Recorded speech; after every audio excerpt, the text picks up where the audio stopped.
Good day, Madam and Sir. I'm Mirasol Calma. I'm 44 years old. I'm married with 2 kids, 25 and 21. I'm from Talavera, Nueva Ecija, Philippines. I'm high school graduate. I have a working experience in Israel for 13 years and also Macau for 1 year, Hong Kong for 2 years, Singapore for 1 year.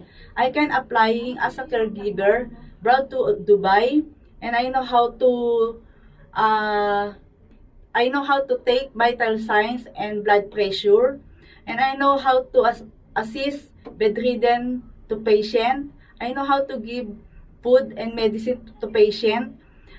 I can do cleaning, cooking, and washing. I know how to take care of the baby, elderly, and kids.